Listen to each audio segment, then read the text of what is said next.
notes this morning because his story is going to fill you in on his background. I first met Lamar and Laura back in 2008 when I first joined MBC. The slogan then was "Come for the bacon, stay for the people." And Lamar and Laura have been two of the best through. I was the program chair then and had to step out for a month with medical emergency, and Lamar backed me up while I was gone. They've been a resource for me. I've been able to go to a men's retreat because of Lamar. I've gone to Tequila Fest because of Laura. These are great people to know. Without any further ado, Lamar Romero. Thank you.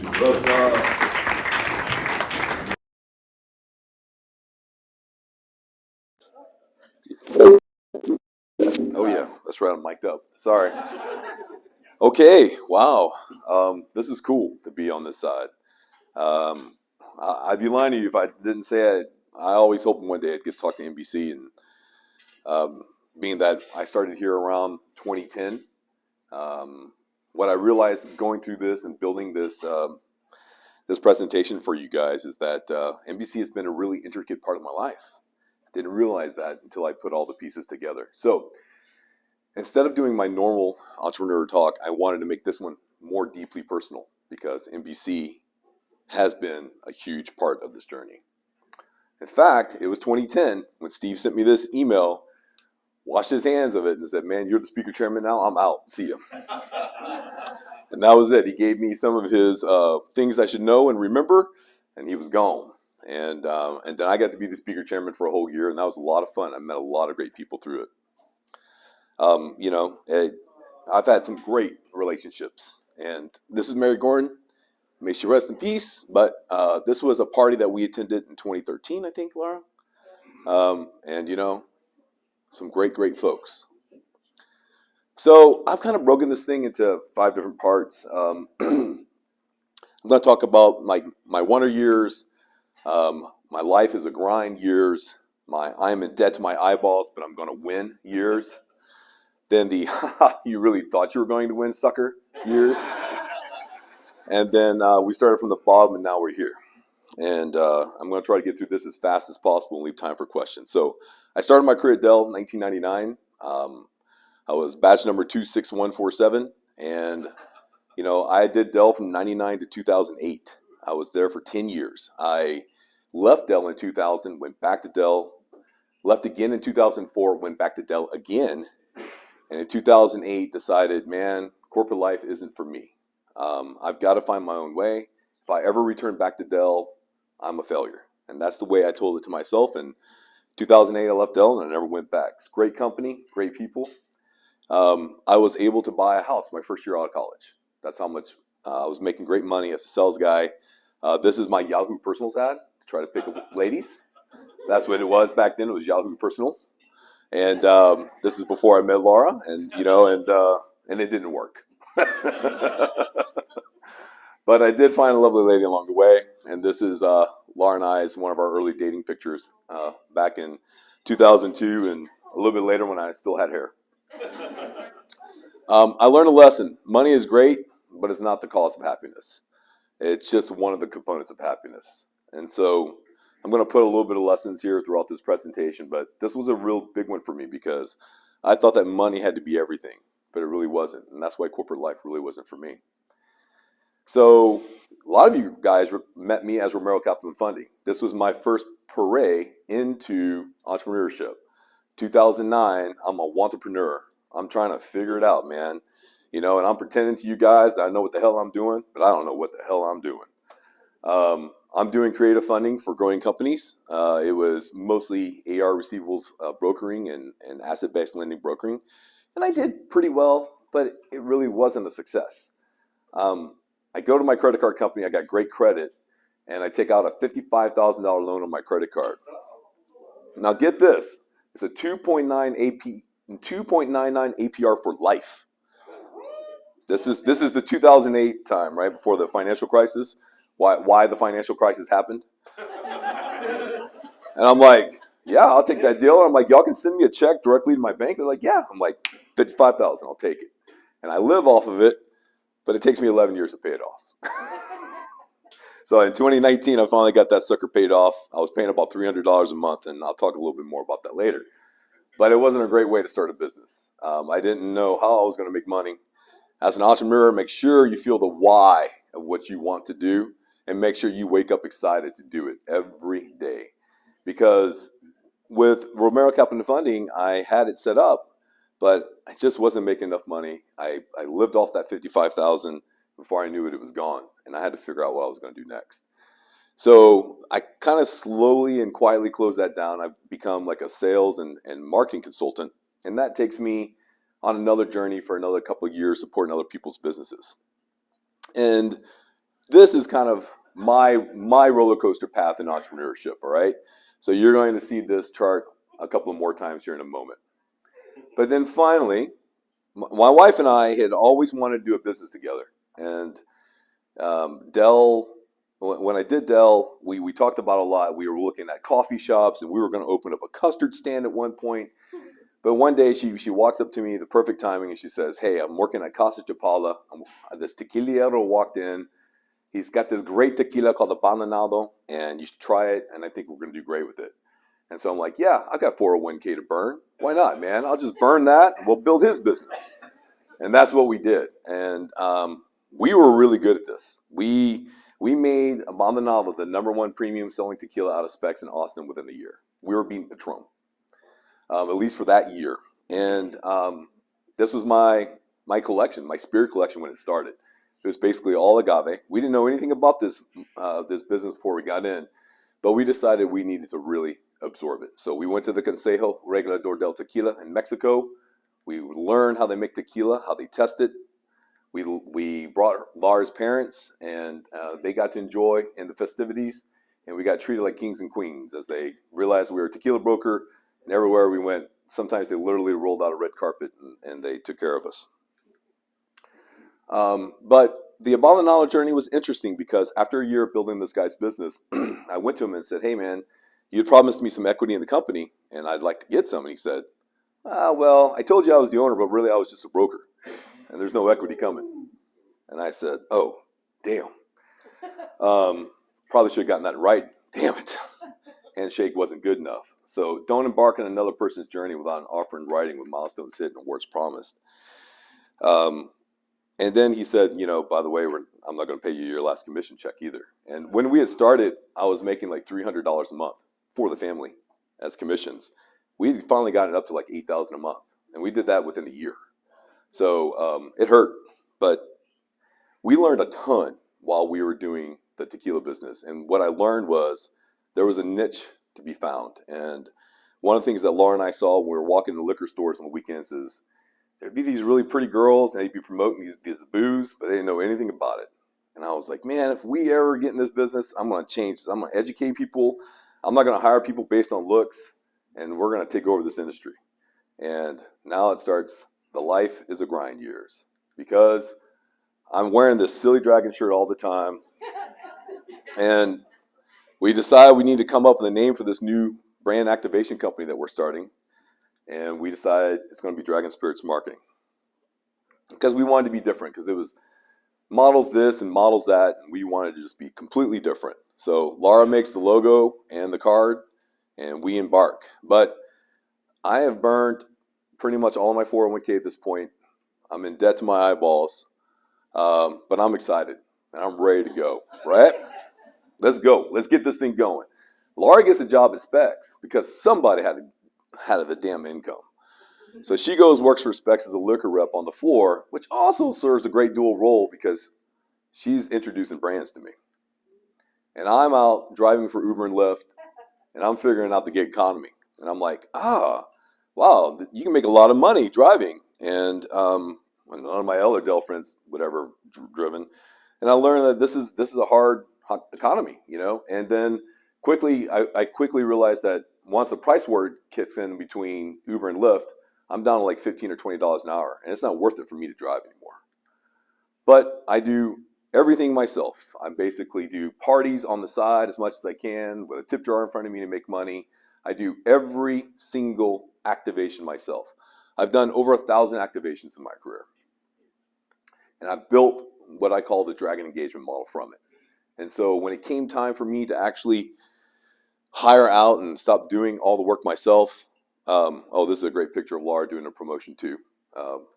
We invite dragons to our houses on Sundays and we educate them. So we actually, I put in ads on Craigslist, and every Sunday we have groups of dragons coming to our house to receive the education on how to be a great brand ambassador. I've even got customers coming. You might recognize Justin. He talked to MBC from Beatbox Beverages. This was before he got $1 million from Mark Cuban on Shark Tank. So he's at my house, and he was one of my biggest clients back then. And he's at my house educating dragons on his product. And I started building some great friendships. The guy to my right there, Rodrigo, can't really see my laser pointer, but he ends up becoming our part-time operations guy. I'm paying him $10 an hour, and he's living in my house, and he's renting a room out of my house.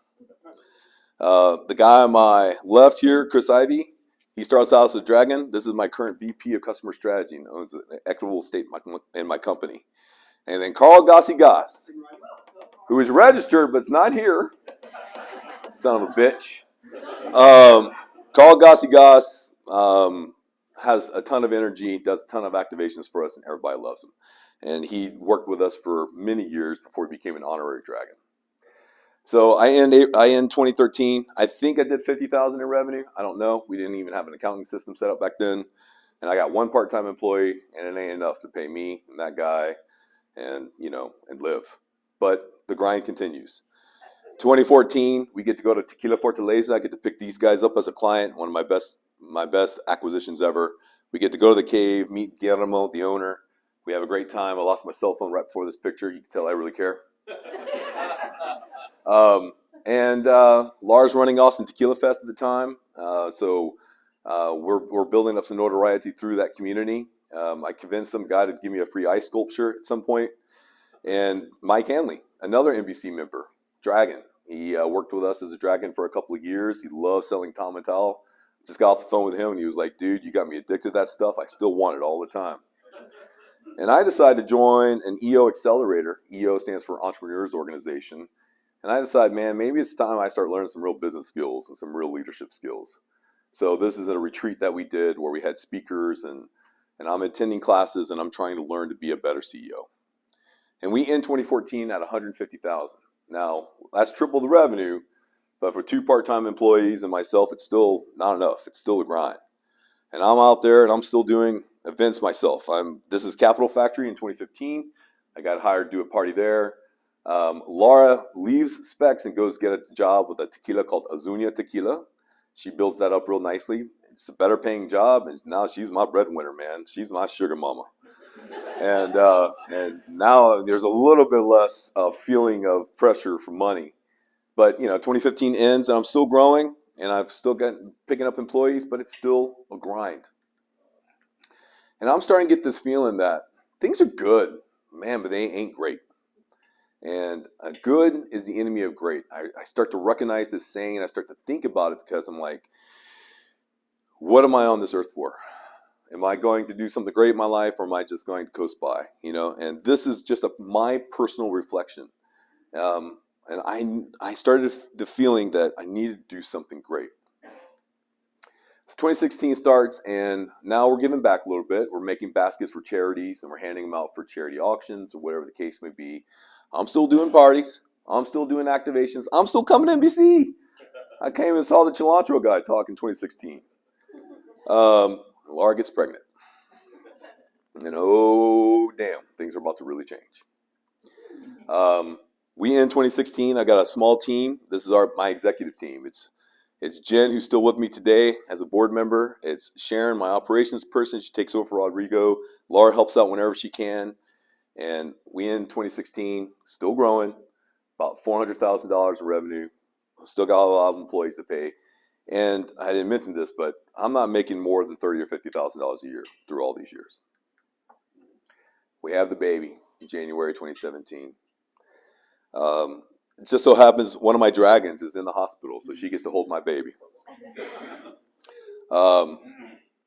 that was a crucial change for me because I looked at Larry and I said, man, I got to go and I got to be something great.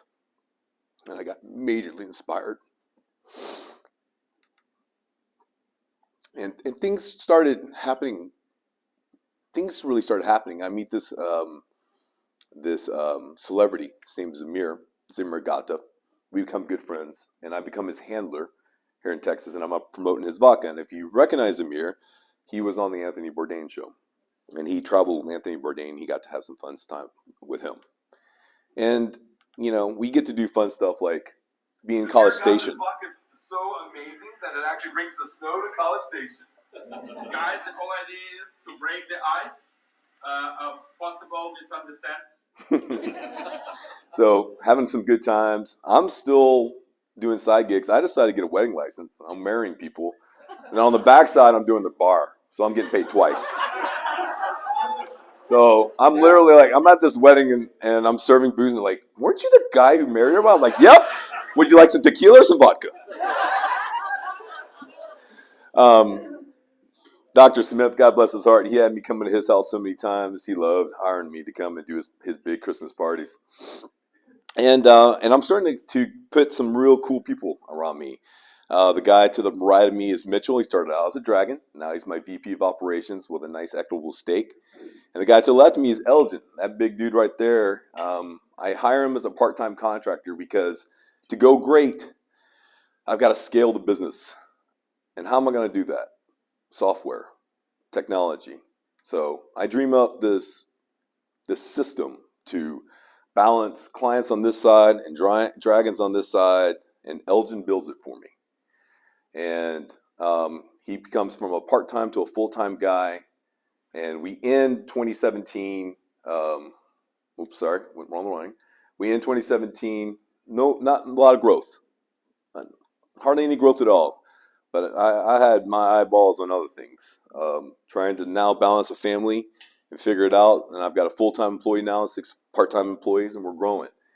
And the software, it's cool, but I'm being to the point where I'm dead to my eyeballs. But I'm going to win, damn it, and I'm going to display that here in a second. So I make a commercial for my software, and the software basically becomes. 3, 2, 1, go. Step 1, go to our website. So I kind of run people through how to register, and 2018 starts, and I've got to get back in shape, man. I'm not looking good. I'm not feeling good.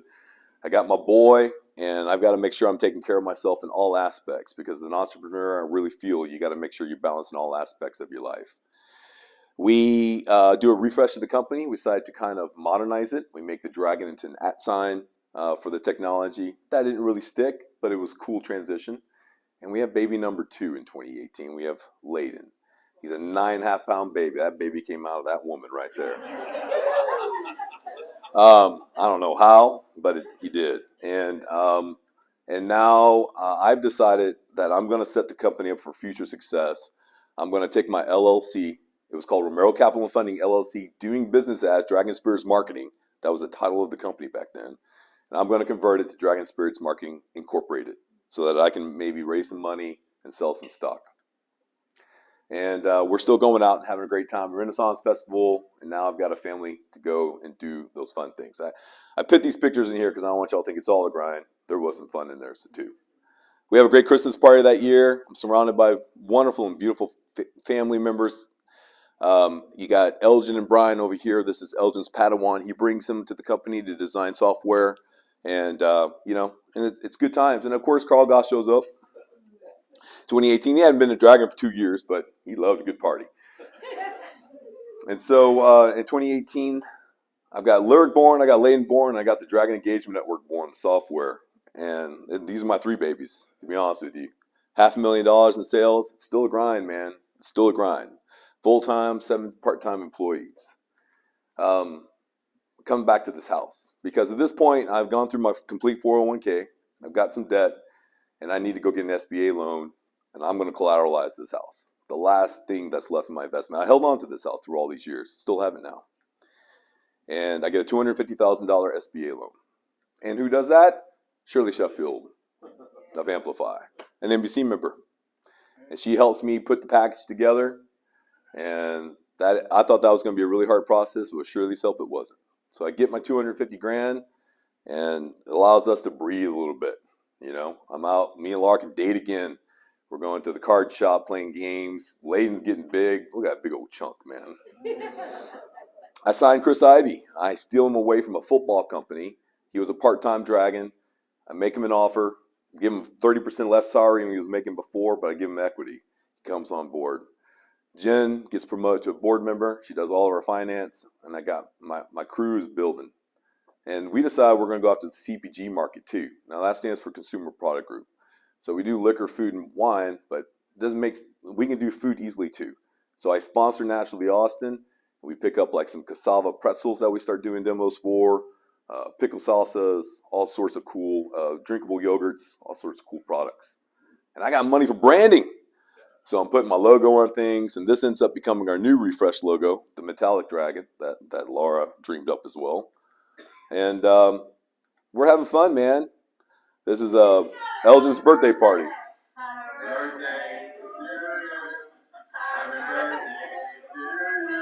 And you can see my little collection in the back. It's grown just a little bit since the early days. And my team puts together this really nice plaque, and they awarded it to me at my birthday, and it's just got, beautiful messaging. Then that same year, I pick up a major client. They're called Sire Spirits.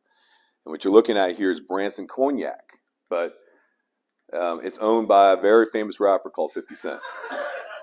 So I get to meet 50 Cent with my team. 50's basically at the local liquor store at Specs. There's a line. There's 400 people in line to meet him and buy a bottle. It's a 3-hour line. We cut the line. We get a video with him, and he looks at me and he says, "You're my dog's gonna sell this when I leave, right?" I said, "Yes, sir, Mr. Curtis. I'm your man." And that was my 15 seconds of fame with 50. But it was cool because they've been with a client of ours for 4 years now, and they love doing business with us. And I start to realize, man, it sure does feel better fight for a future than it does for survival. And I feel like maybe I'm just starting to come out of the grind, and I've got a future ahead of me. My virtual CFO sends me an email, and he says, "Man, you were profitable in November and December this year. Congratulations." I'm like, "What? We hit profitability? Shit! Yes!" And that same year, I pay off that damn credit card. It took me 11 years. I get $300 a month back in income, and that was a lot, man. I'm like, dude, I can buy stuff on Amazon again. This is cool. One of my customers sends us a $100,000 prepay going into the next year. $100,000. Prepay, no strings attached. I just stick in the bank and acquire 0.1% interest with it. And the end of 2019, Laura and I are literally What a year. in a beautiful house. What a year 2019's been. I send this message to my team because Jen calls me and says, "I just checked your mailbox. There's $140,000 in checks in there, including that $100,000 prepay." And Laura and I are on vacation at New Year's hanging out with her family. And I'm like, man, dude, things are looking great for 2020. So I end 2019 with 6 full-time employees, 3 part-time. I'm like 500 to 700. Man, we're doing $1 million next year. Here we go, baby. I got the den. I got everything, and I'm good. I don't know why I ever got down on myself, man. Life is good. And then, you really thought you were going to win? 2020 starts. 2020 starts good, man. Like, I go and see one of my biggest clients, Sugarland's Moonshine in Tennessee. I pay for the flight. They pay for everything else. They put us in a hotel. They buy us wonderful dinners. They're like, we love doing business with you. We want you in Florida. I'm like, great. I can do that. So we start to expand to Florida. Growing up with my family, this is my office with my 2 little boys. We're still going to trade shows, and Laura turns her hair red. And I'm like, damn, I'm in love all over again. Now, I don't know what hair color it's going to be, but I hope it stays red for a long time. Then March 2020 hits, and this episode of Black Mirror sucks. right before the pandemic, I get us into Capital Factory. And it's a huge win for me because they take 1% ownership of your business, but they basically looked at our company and said, man, your software can scale and you can be somebody, because they only invest in companies that can be somebody. And so they take a 1% equity stake. They give us some Amazon credits, mentors, access to capital, all sorts of stuff. And I'm like, this is great. But then 2 weeks later, we shut down for 5 months. Those were really hard 5 months. I'm literally trying to figure out what we're going to do. I furloughed the whole company, except for me and Jen. Everybody's on furlough, getting the government assistance. And I know I'm going into depression. I don't know what I'm going to do. People come to me and they say, man, you should pivot and you should hire influencers and do influencers. And I'm like, I don't want to do that. And so I kind of get through these 5 months just trying to figure out what the hell I'm going to do. And then September of, and I think I'm going to go bankrupt, right? I've got this SBA loan. It's going to take control by the other asset I own. And I think I'm going to go bankrupt, man. And then in September of 2020, Elgin passes away. And that was really hard. Because at this point, he became a brother. He owned more company stock than anybody. He worked 80 hours a week. He built that software.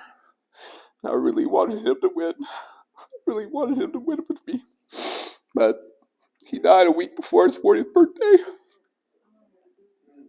And that was really tough. And we didn't have a contingency plan.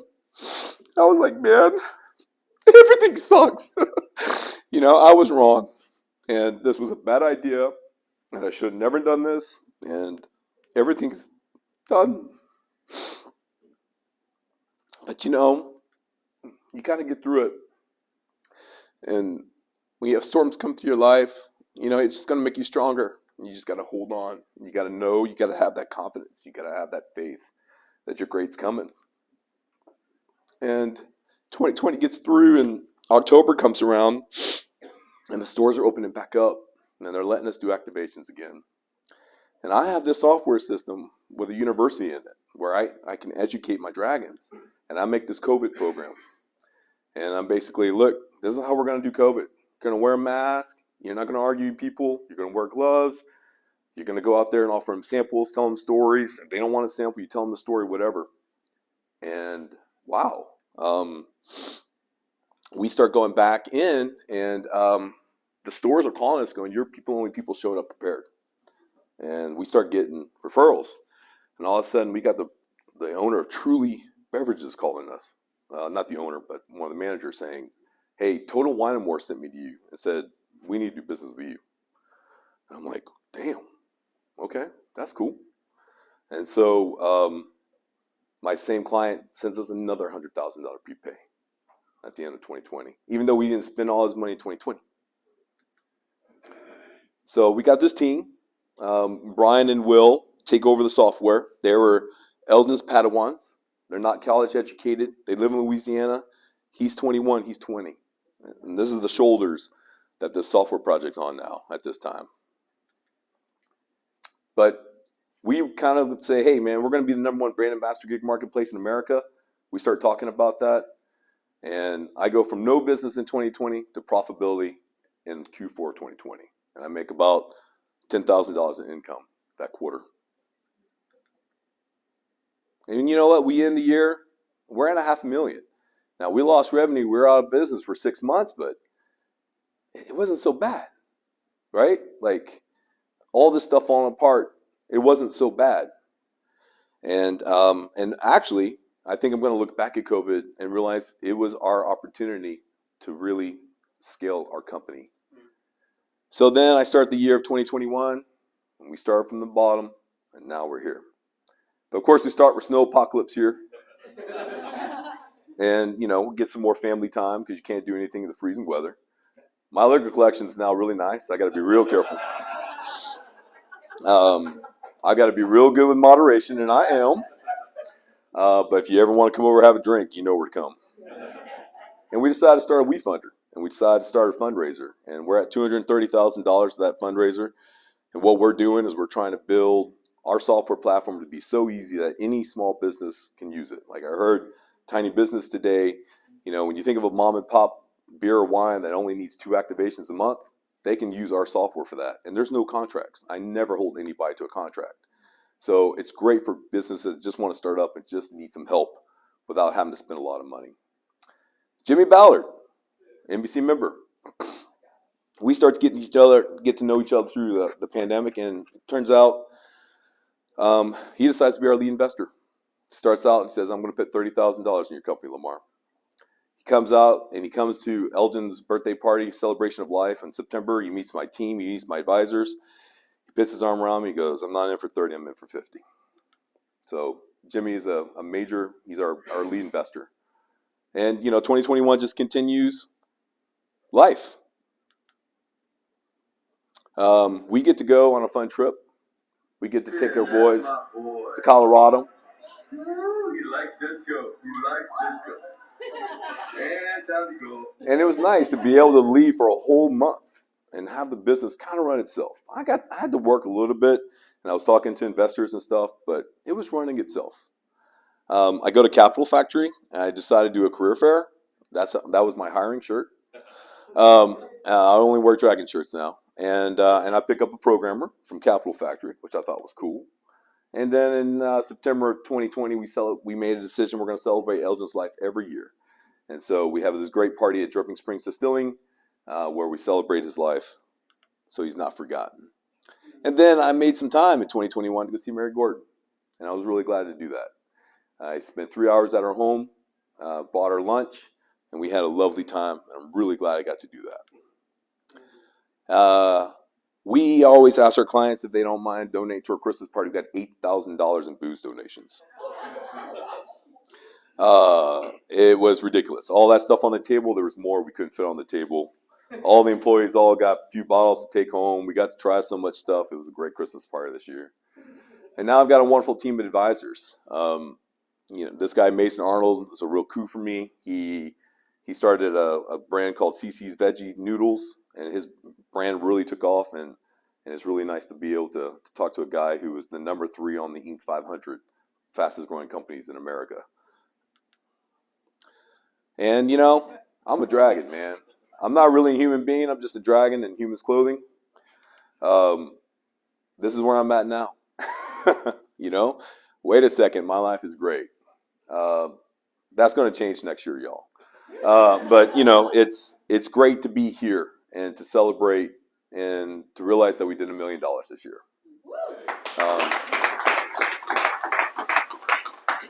That was really awesome. And now I got 8 full-time employees, 8 part-time employees, and I cannot wait to see what the future is going to bring.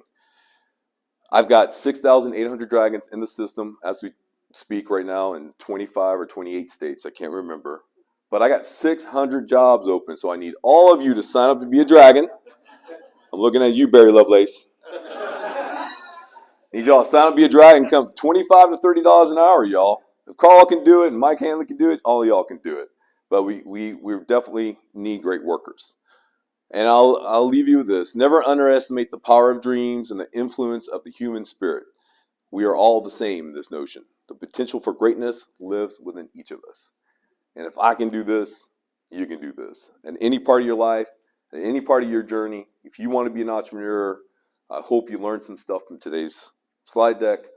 Realize it's not going to be easy. It's going to be a roller coaster ride. Thank you all for listening.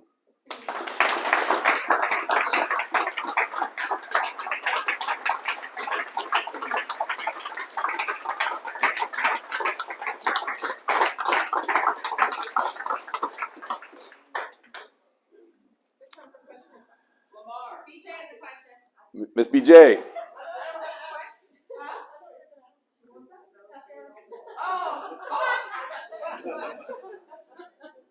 Back a few years ago in your tequila business. Yes, ma'am. I think I was president that year. I think you were. You met me in the parking garage and put several bottles of tequila in the back of my SUV. Yeah, we were real good at pimping out that tequila. I always had it in the case of my car, a case in my trunk, and you were not the first, second, or third person to have a taste in the embassy parking lot of that tequila. But I forgot I put bottles in your car, so. You did that today too? I no longer support that tequila. I actually took that guy to court and won and never saw a penny. Oh, you come to my house, darling, I'll hook you up. I promise you that. You come to my house, and you got to come all the way to the country of Round Rock, though. I live in Round Rock. We live in Round Rock. Yeah, I got scotch too. Field trip. Y'all are all invited. What's that? Can we have an MBC happy hour at your house? Sure. I'd be in for that. NBC has given a lot to me. I'd be happy to do that. I'll supply all the booze. Y'all buy the food. All right. Barry.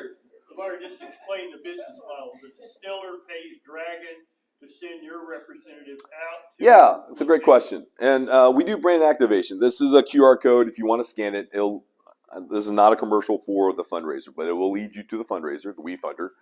But what we do is we do brand activation for beer, wine, liquor, and spirits, food brands.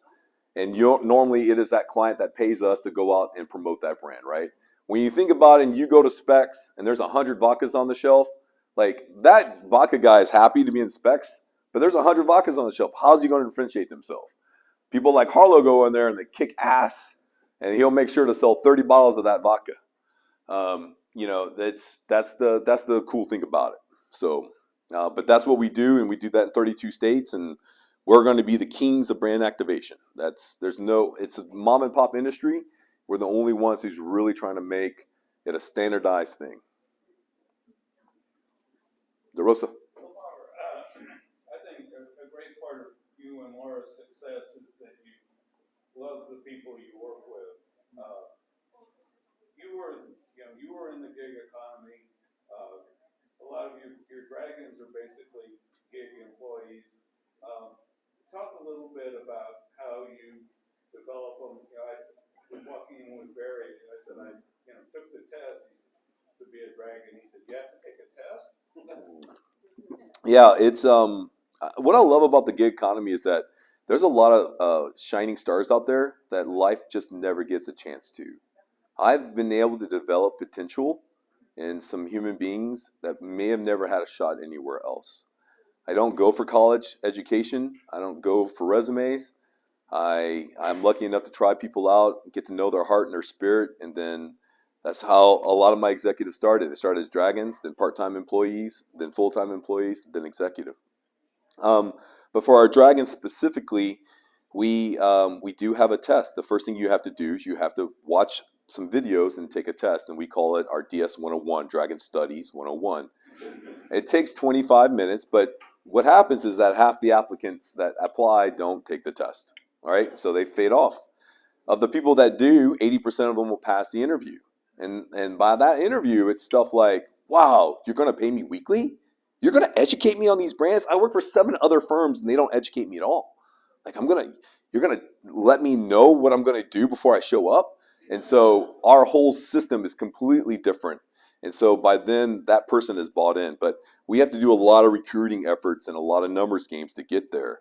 Like, we had 500 dragons last month apply. No, we had 1,500 dragons last month apply, but 500 of them are active now. So did they answer your question, DeRosa? Yeah. Okay. One more question. Harlow?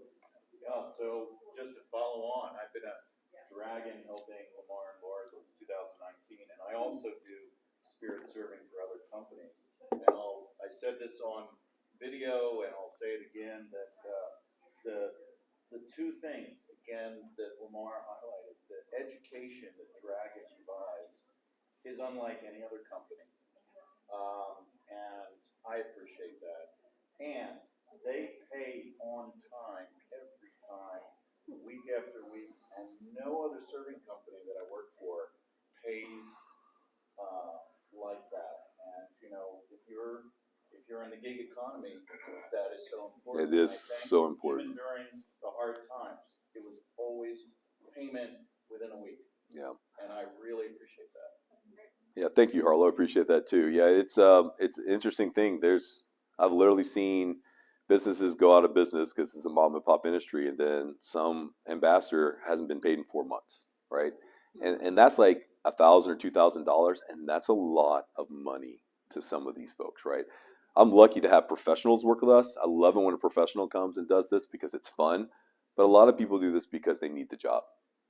And I'll leave you one last anecdotal story. One time I asked this gal in Colleen, she had bought a lemonade as a mixer and she didn't expense it. And I said, hey, darling, $3.50. Like, if you don't turn in that receipt, I can't reimburse you. And she said, oh, that's okay. My EBC card took care of it. It's okay. And I was like, and it just kind of dawned on me, like, yeah, people do this that are on, welfare. And that kind of changed a lot of my perspective too. Thank you so much.